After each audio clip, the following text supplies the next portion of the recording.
All right, good evening, council. For those who don't know me, because I don't think I've ever met you, Councilman Kyle. My name's Deborah Smith. I'm the director for the Department of Economic and Community Development.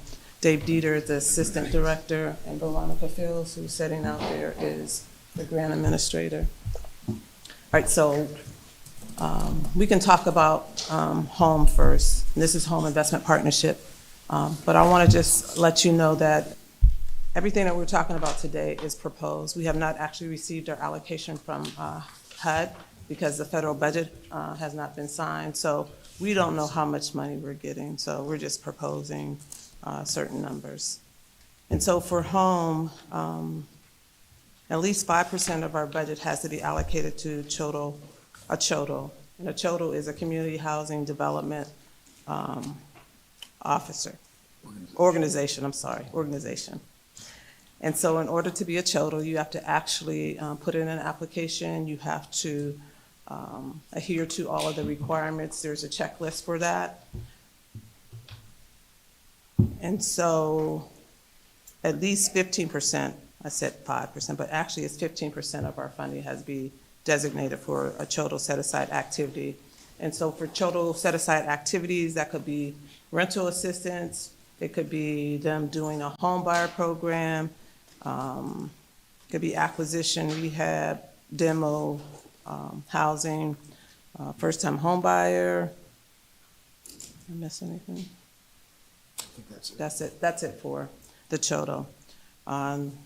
We, DECD, are allowed to take 10% administration, and then the rest can be used for different activities. So this year we have hands, rental rehab, and actually this is a continuation from last year, 1319 Parade Street. They need additional gap funding. They did apply for some additional funding but have not received any word on that. And so if they receive that funding, then they wouldn't necessarily need this funding right here. 649 Downey Court is for our West Bayfront. It's a rental rehab. They requested the $142,702 for a single family home that they look to rent out. And then we have first-time home buyer, and the city housing is homeowner rehabilitation. And so the balance of what was left out of the 933,497, we actually designated it to those two activities because we only actually received 2 applications for home investment partnership. Are there any questions on the home activities? You only received 2 applications for, repeat that? Just to make sure. We only received 2 fiscal year 2024 home investment application from developers. Deb, that number seems so low. Do you know why? What application? Yeah. I'm not sure. We have a housing provider list, and the list went out to all developers or contractors or nonprofits who have received housing funding from us in the past, and anyone else who may have requested an application. They have to meet all the specific criteria and that? Well, for regular housing rehab, it could be a nonprofit, it could be a developer, it could be a contractor. It just depends on what those qualifications are. There are different qualifications for CHODOs versus nonprofits or subrecipients. But we send applications out, but we only received 2 applications. What was the deadline? Applications began December 1st and ended January 26, 2024. So, anyone who was looking maybe for housing funding could have applied, but we only received 2. Is that window for the dates between December and January set by like the federal level, or is that something that we set? No, we set it only because our plan is normally due to HUD like May 13th or May 11th. We have to submit it. Then HUD has to, they have 45 days to review the plan. And then normally our program year starts July 1. So it depends on that. So the applications are done in December. We have our first public hearing in March. We're required to have 2 public hearings twice in the 2 dates that we set apart. Then there's a 30-day comment period for the proposed activities that we propose to fund. And then after that, we come to city council, normally at the end of April or probably beginning of May, right before our plan is due, just requesting you to allow us to submit our plan. This year, we're not sure when we'll do that. We did speak to our head rep, I believe it was on last Friday, and she said she's not sure if we'll have any numbers before April. So, Thank you for that information. are there any other questions on the Home Investment Partnership? All right, so now we'll look at the proposed numbers for CDBG. And as I mentioned before, these are proposed, and what we did, we took what we received last year as far as our allocation, the $3,040,237. We do have $5,000 in program income that will be a part of the fiscal year 2024 year. We have reprogramming dollars. It says fiscal year 2020, well, there's program income, I'm sorry, but I think I have it listed as reprogramming of $25,119 that we'll reprogram as part of this allocation. And then we estimate our reprogramming estimate to be $1,198,717.12. And so we are looking at $4,269,073.39 for proposed activities. Proposed, because we don't know what we're getting. Right. Are there any questions on the first page? Yeah, so, I mean, we don't know what we're getting on that first line, the CDBG allocation, but No. are the other three pretty confident estimates? They are. Yeah. What is the reprogram? So the reprogramming, sure.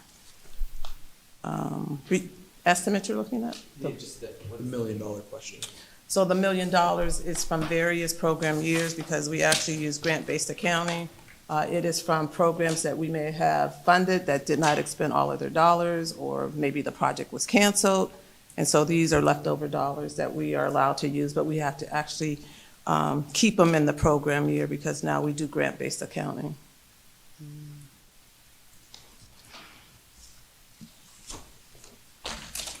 All right, so on the next page, which has fiscal year 2024 proposed CDBG funding and has City of Erie requests, these are the requests that we received from agencies who submitted applications. And there is a comparison from fiscal year 2021 all the way up to fiscal year 2023. If you look at those different numbers, there's a proposed number, and then there were some that were actually allocated. For fiscal year 2024, we have the proposed request, and then the fiscal year 2024, there's the proposed number that we are looking at to fund the different activities. So we have curb cuts who, their request was $5 million, tree removal and planting was $20,000. The summer rec, we have in parentheses. Just to clarify, you said curb 500,000. Mm-hmm, 500,000. The summer rec is listed in parentheses because actually you will see that in our public service category. We have street improvement, and this is road construction. There are park and playgrounds. Then there's the DECD administration. We're allowed to take 20% of the base amount of our CDBG allocation. Then there are the, the curb cuts for the streetscapes. This is the match, the construction work that you've been seeing on State Street and around, I think, maybe Perry Square. So these amounts are based off of what is being requested? So the one column has fiscal year 2024, and those are the requests that came in per application. The other column is fiscal year 2024, and those are the proposed numbers of, after staff and I reviewed, these are the proposed numbers that we saw. We also reviewed it with the mayor's office.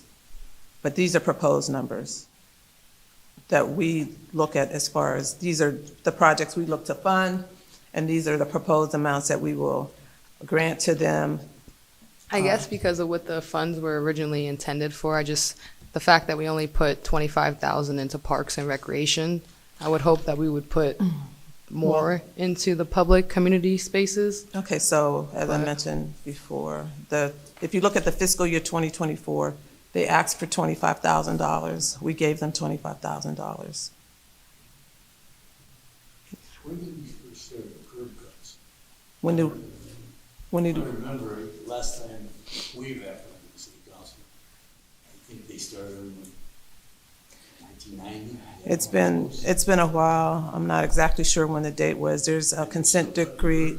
There's a consent decree, and I don't believe that we've fulfilled that yet, so.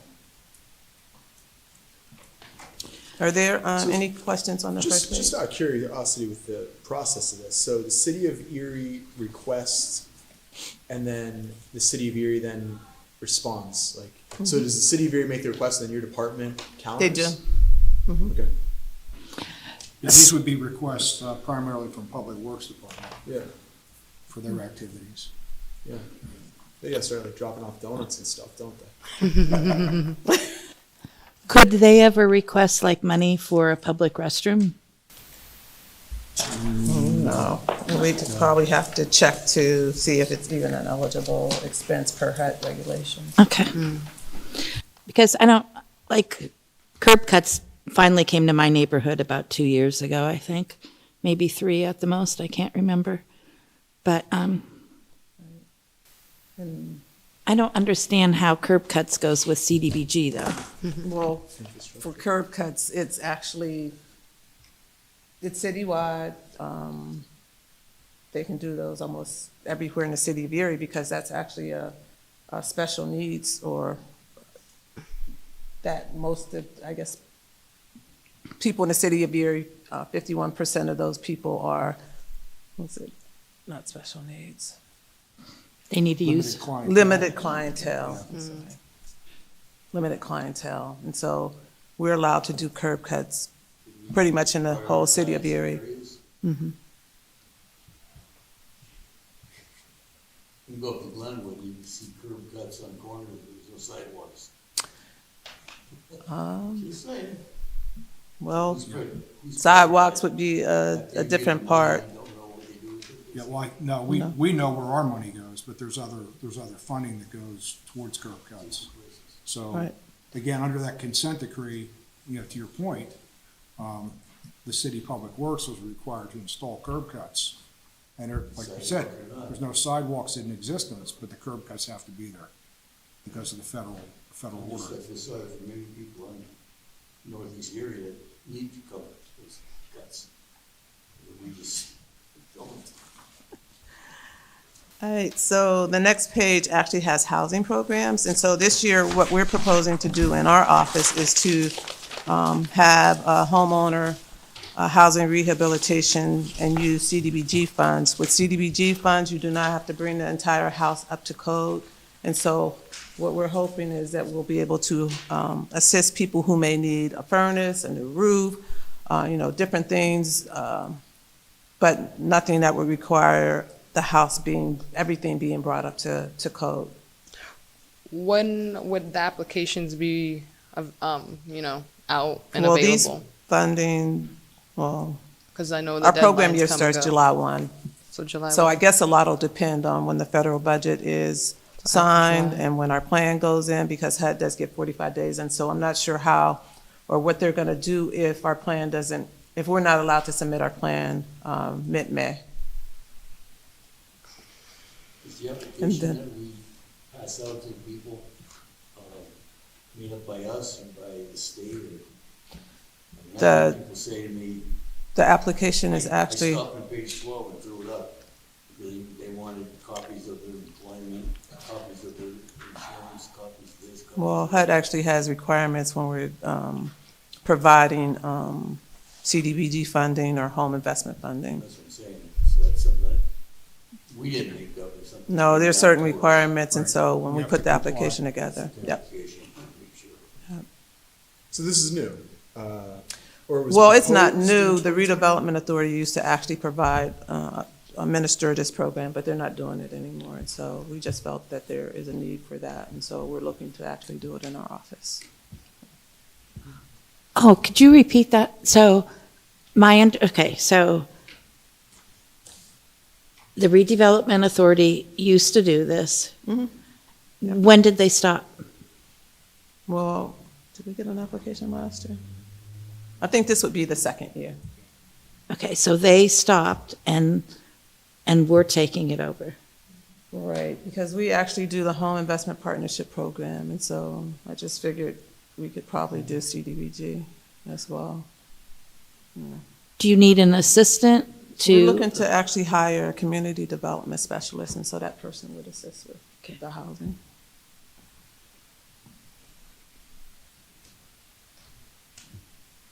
For these funds, will it be like income tax or? It is, you have to be income qualified for it.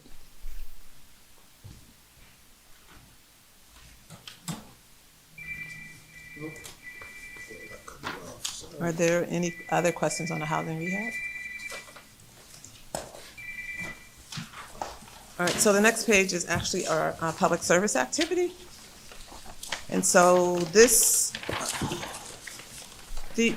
projects right here, there is a cap on these projects. Where's my blue? So based on what our based allocation is, we're allowed to take 20.96% or $778,960. So our request for public service was actually $1,244,330.01. And thus far, we've allocated $702,527. A lot of this may be based on like some of the agencies that we provide funding for. If they didn't expend their dollars like the last couple of years, if their monitoring findings were such where maybe they don't have the capacity to administer a program. But most of it was based on if they have not expended their funding from like this year or prior years. So some of the funding may have gone down if you look at it from prior years. So these are actually the different public services that we fund.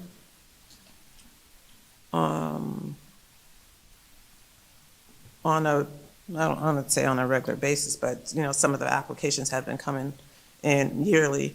There were some new programs this year. There were also some programs that came in that were new but did not meet the requirements. With CDBG fundings, you actually have to, it has to be an eligible expense, and then you actually have to have outcomes or accomplishments. So I don't know if you want me to go down the list, but the 2020 request is what was requested by the agency, and the 2024 number is what we proposed. So some aren't going to get it because they didn't meet the eligibility?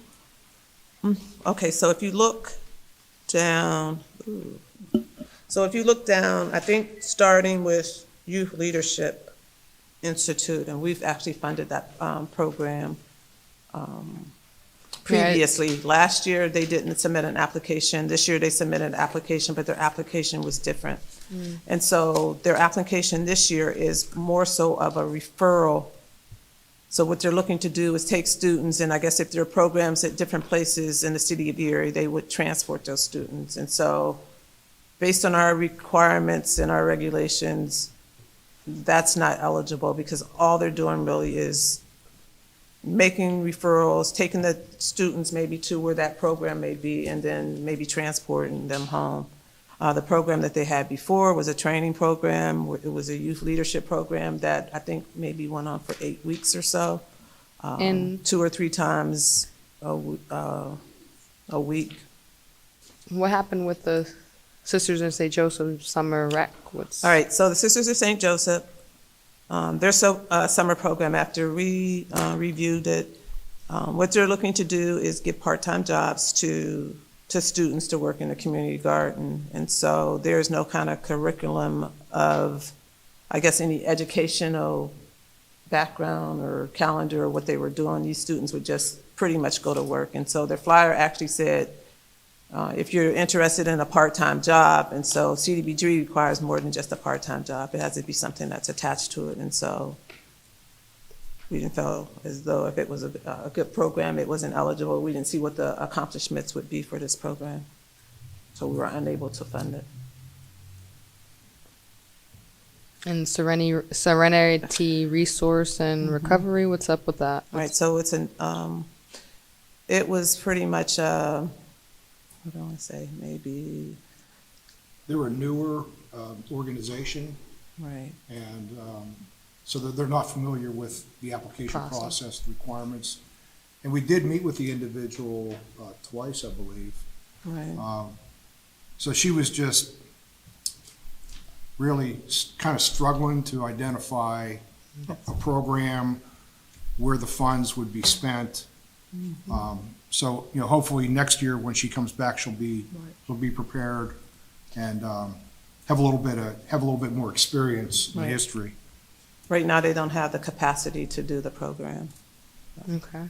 And then the Erie Earn It program? So the Erie Earn It program was juvenile probation officers, I believe, who work with kids who have been in trouble, and in the summertime, they would go out, was it gardens that they were doing? Yeah, well, it's primarily so that the youth can make restitution. So they're on paper with county juvenile probation, and then they do certain work elements, and a portion of what they earn pays restitution for damages, and they can keep a little bit of it. Our concern with that was, you know, because we have to collect sometimes confidential data on clients, these youth are on paper, is it a confidentiality issue? And then the other concern we had was part of these funds were slated to pay for county juvenile probation officers. We didn't feel that it was the city's place to pay payroll costs for county positions. And the Love Your Block? They didn't. They apply didn't this ask for year. funding this year. Oh, okay. The human resources, Which is one? that, we paying for staff? Direct staff that work directly with the program. That's, year round, or that's just summer? Which program are you looking at? Which program? Normally, it's from July 1 to June 30th, Okay. unless it's summer rec. Yeah, I can see where the MLK Human Resource was a big drop from the. It is a big drop. Actually, I don't know if we have our monthly report. Last year, they received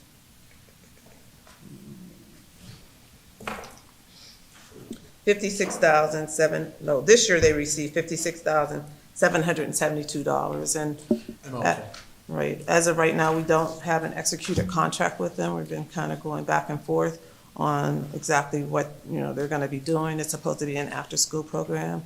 Right now, they wanna use it for dance, for their dance program that's up on 16th and Cherry, maybe? And our plan actually says for activities at 312 Chestnut Street, so kind of going back and forth. The year before, we allocated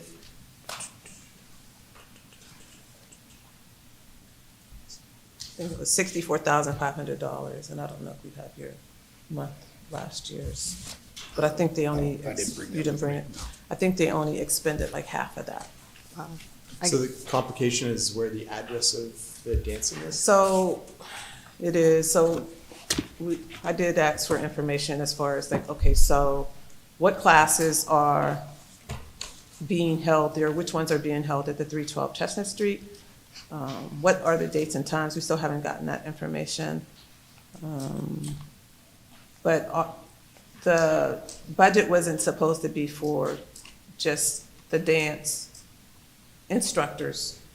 You know, everything they have listed is pretty much for the dance instructors. There's nothing listed to be held at the 312 Chestnut Street, and it's supposed to be an after-school program. So kind of trying to figure it out. I guess it's concerning that this money is supposed to be helping the, community youth and kids, and for some reason, It the is. other end isn't. And so for their, the dance that's held at, I guess it's 16th and Cherry, I'm not sure. Yeah. That's kind of pretty much a revenue-generated program. A lot of those students that go there pay.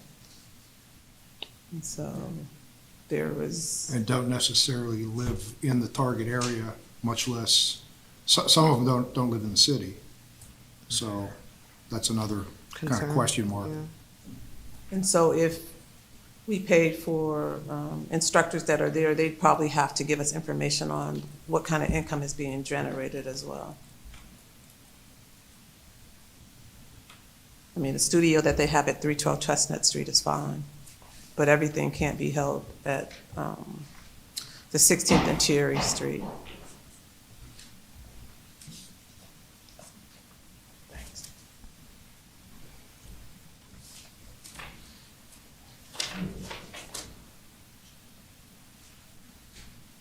Right, so last year, as I mentioned, we gave them $64,500, and they expended $33,991.93. So you got the money back. That's Well, part of the reprogramming. Yeah. And so for the fiscal year before that, we gave them $72,030, and they expended $25,238. So for the city of Erie, we have a deadline of timeliness that we have to actually meet. And so based on over the last couple of years, there's been a decline as far as their expenditures. And so that's why this year, what we allocated is less.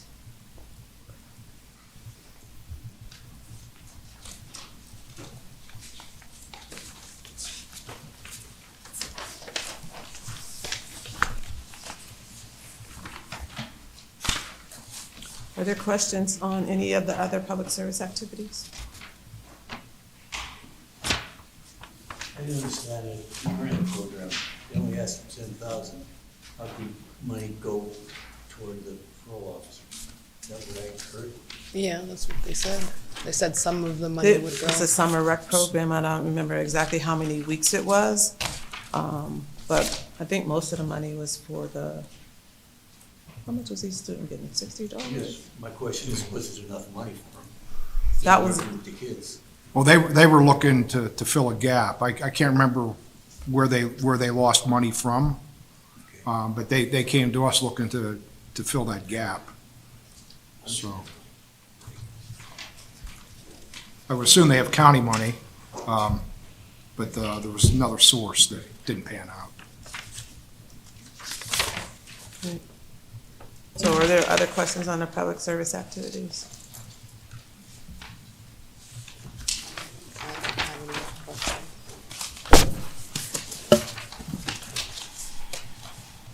All right, so on the next page is economic development activities. And we have Gannon University, SBDC, we have Kristen Ministries, and we also have 1001 State Street, OZ, the former Renaissance building.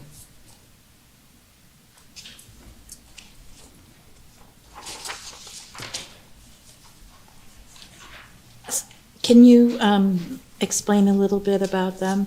So what does SBDC stand for? That's a small business development Okay. corporation. And so what they do is they assist entrepreneurs who may need help with their business plans.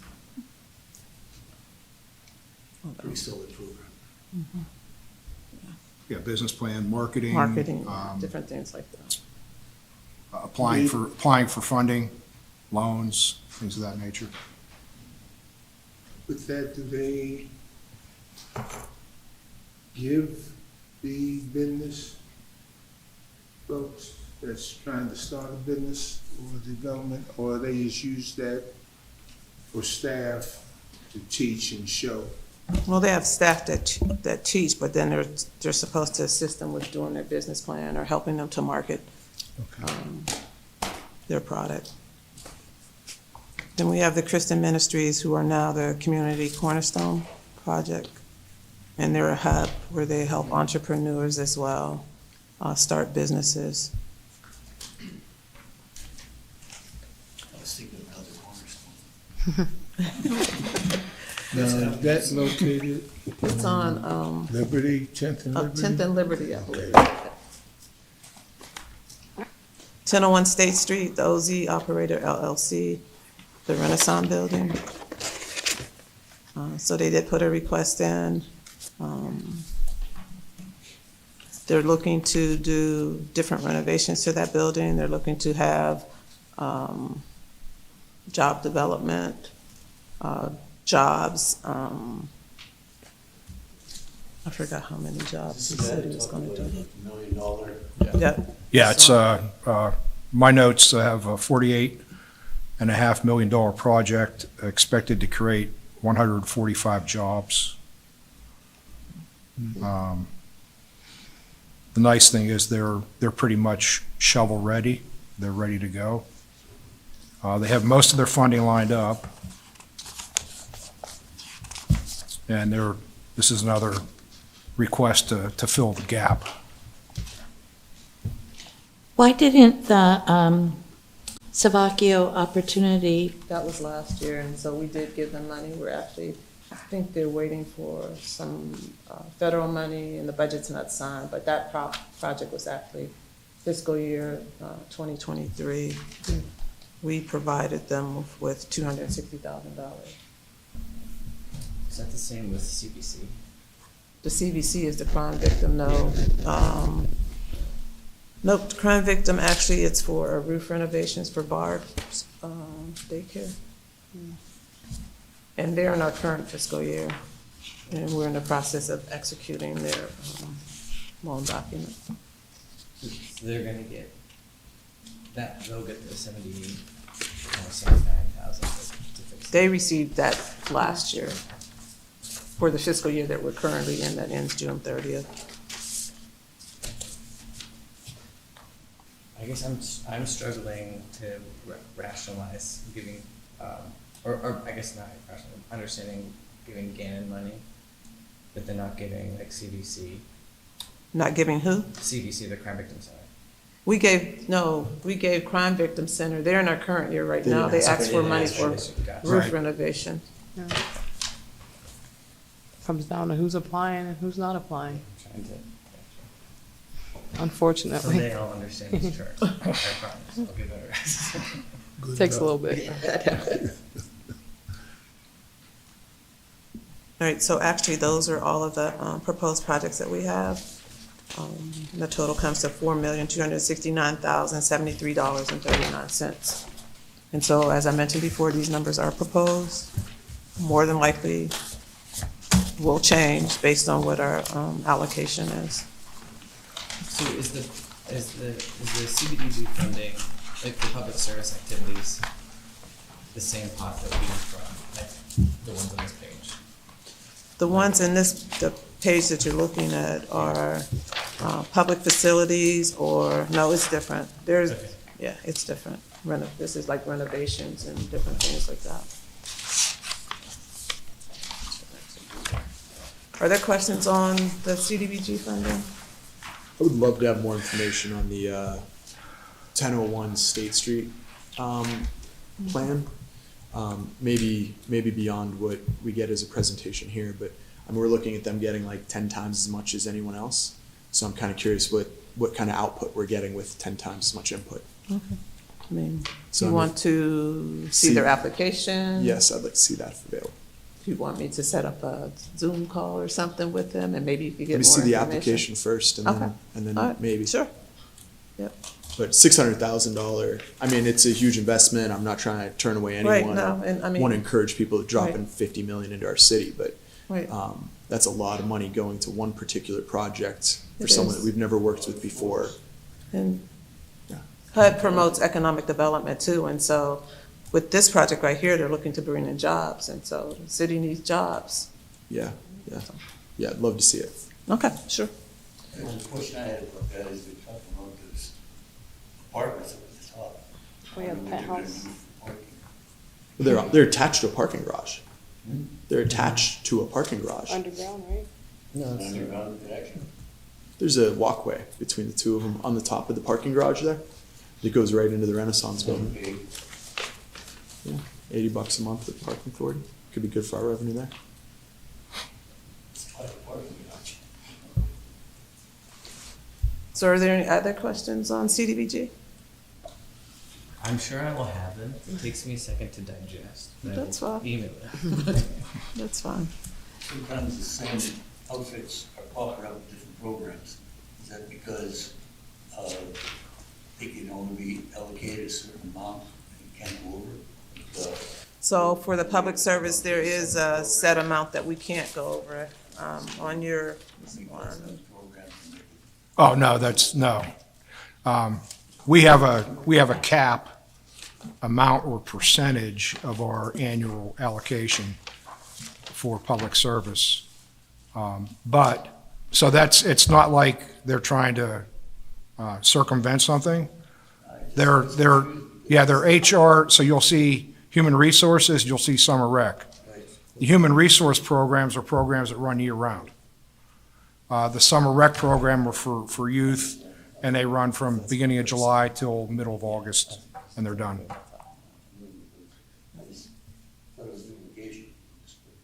Oh, no, no. No, they're Summer rec, separate, yeah, distinct summer rec and after school. activities, yeah. What's your cap? Great job. Okay, so if you look on your last page at the top, our cap for public service is $778,960. That's the maximum amount that we're allowed to use. Top left-hand, probably be your right, left-hand.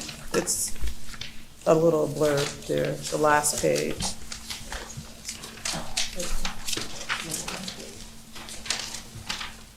Oh, thank you. Thank you. So, public service is allowed so much. Yeah, 20.96, actually, we are grandfathered in. All other communities are only allowed to take 15%. Oh, that's nice. They grandfathered us in. Will that happen next year and the next year? No, well, this is permanent, the 20.96. At one point, we used to be 22.66%. But then, when we got audited, they said it should only be 20.96%. I guess for me, I think that in November, we have to put an effort towards letting the community know that we're going to have applications available in December, just so we can try to get some of the money to the actual community. That way we don't have to see so much money, going towards other things. But I understand if some community centers or some, things didn't follow the criteria, you can't really make things fit. It's unfortunate because some of these, community centers actually directly impact some of the kids in the community, so it's gonna suck when they realize they're not getting funding. I think also too, some of the centers are also receiving funding from other places. Oh, okay. I think that plays a big part on what this is right here. Yeah. Some of the centers are getting funding through the school district that they, either they never had before, or at least not at the amount that they're receiving now. So, they're working through that. There were funds available, COVID recovery money, that came into play as well. So, it might take a couple years for some of this all to shake out and get back to normal, if you will, if we ever do get back to normal. I don't know. But it's kind of unsettled right now. Does the Erie School District help out with the summer youth programs that we have? Do you I know? don't know about that. I'm not sure how that works. I think it would be with if they were collaborating with the grants. I don't know that they're issuing money. There's like a lot of teachers in Yeah. different summer programs. I don't know how many dated. Same. Yeah. When you go through these, just for my brain processing, when you go to you get a grant, how do you decide yay or nay? Like, what's the criteria saying like, okay, they've checked all the boxes, or like if you're gonna follow up to get more clarification with some, like with the for example, like with the MLK, they had like you're working to get some clarification, but like with Sisters of St. Joseph. So we actually have to look at it and see if it's an eligible activity, if there are going to be accomplishments for the activity. We review it. If we need additional information, we contact the agency to see if we get that information, or maybe see if we can make it eligible. So we look at those things. So it has to actually be eligible per HUD regulations.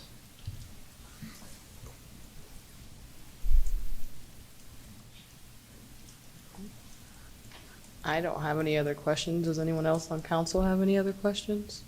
I would love to, but I will not call you. No, I can see you with the whole list, That's how you know, in a day or two, saying, Deb, I need a meeting so I can go over this. That's fine. Exactly how it works.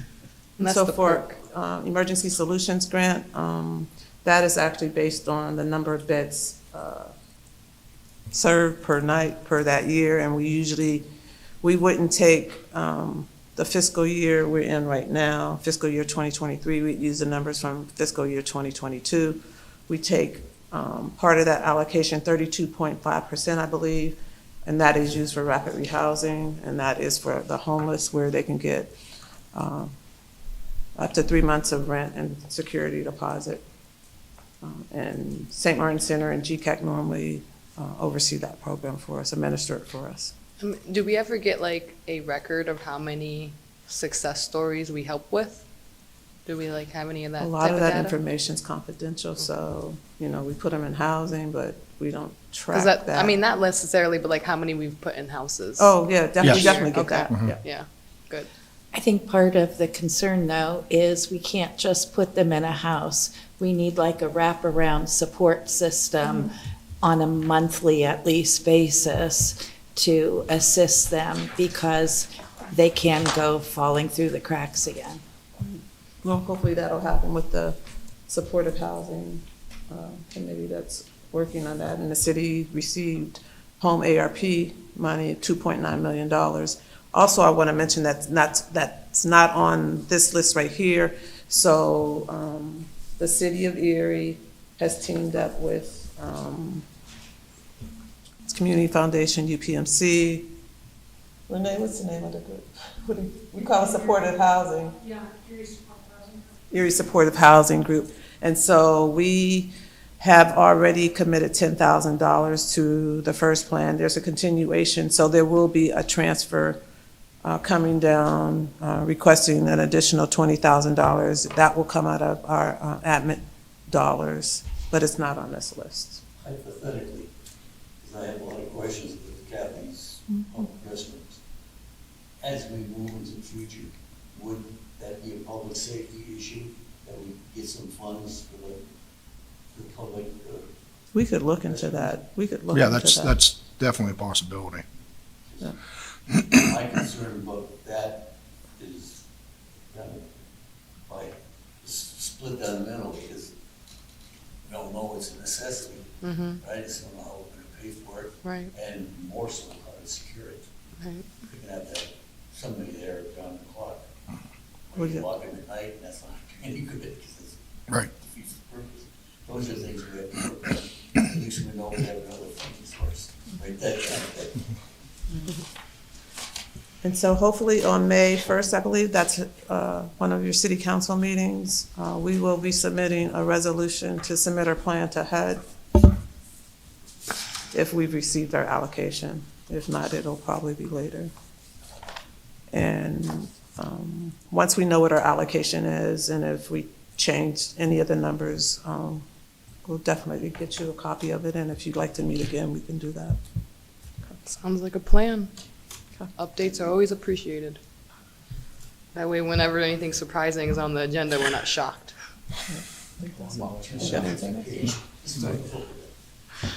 That's all we have. Does HUD have their own programs too that they do from their own, or is it? So I don't know how it works, is that we have a CPD rep who has different communities or different cities that She oversees, there are a whole lot of different, actually, different departments. There's like affordable housing, there's CPD, there's homelessness, there's like all different departments and different agencies that, I guess, per HUD, they have headquarters and different things like that, so. So Yeah. Kathy, are you asking if HUD provides programs? Yeah, well, I know adult people that have worked for, like in the Haran apartments or, in the summertime as a job. And I Okay. was wondering how that all connects. Well, you mean like the students that they hire Right. as interns? And so the Housing Authority has their own funding through Okay. HUD and Yeah, that's a different, different, yeah. different it's office. yeah, it's So they don't have That's to the apply public, to that's the us. public No, they housing. get to- no, they Yeah, get their public own housing funding. office, yeah. Nice job, man. Thank you. Thank you. Thank you. A lot of numbers.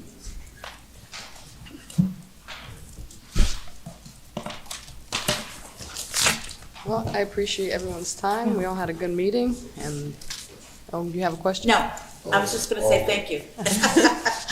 And that's the end of a meeting before an hour. Nice.